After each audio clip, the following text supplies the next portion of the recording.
Hi guys, আজি মোৰ ল'ৰাটোৰ জন্মদিনৰ উপলক্ষে কিনো কৰিম তাকে ভাবিছোঁ। অকণমান গীতা পাঠকে পঢ়াই দিওঁ ভগৱানৰ নামকে। তাই লৈ অকণমান অনুষ্ঠান চলি আছে। এয়া চাওক আমাৰ বাৰ্থডে বয়, আমাৰ। নমস্কাৰ দিয়া। নমস্কাৰ। আশীৰ্বাদ কৰিব সকলোৱে। কোৱা। আশীৰ্বাদ কৰিব সকলোৱে। মোৰ যাতে বেমাৰ বিঘিনি বছৰটো শেষৰ লগতে গুচি যায়।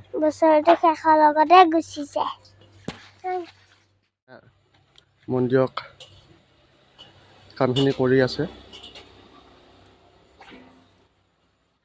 আৰু বাকী কি আয়োজন হৈ আছে বলক আপোনালোকক দেখাওঁ।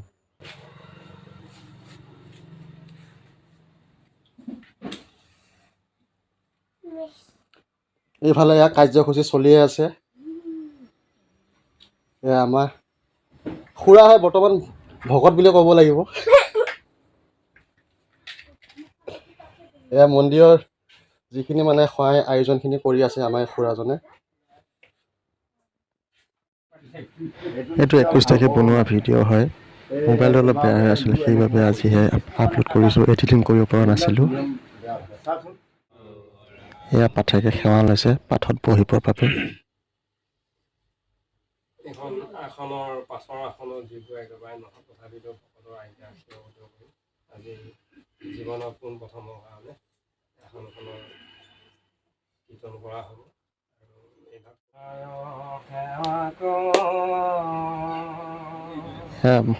পাঠ আৰম্ভ কৰিছে।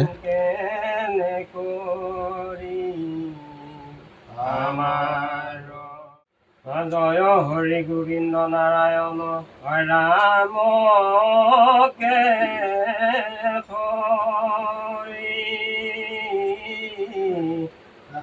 ৰাম ৰাম কেশৱ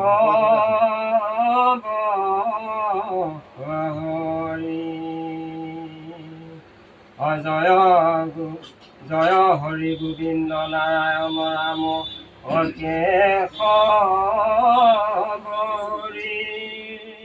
শিশুলীলা শুনা সব লোক, বোলা হৰি হৰি যত পাতক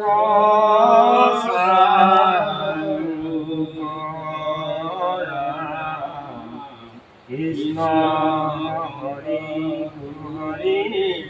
হৰি ৰাম হৰি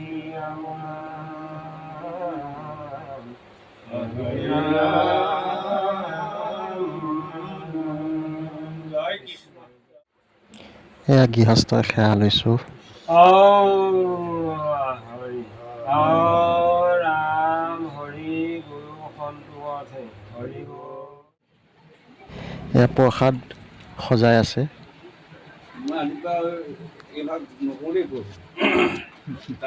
আপোনালোকে পাতি দিছে, ৰাইজে পাতিছে, তাক নিমন্ত্ৰণ কৰিব। এইটো জানা নাজানা কথা নহয়, আপুনি জানি পেলাই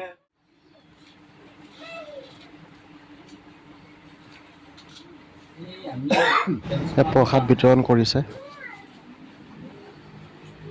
সেইদিনাখন যে মেণ্টেলি তাৰ গাড়ীখন লৈ যাব মই ভবা নাই।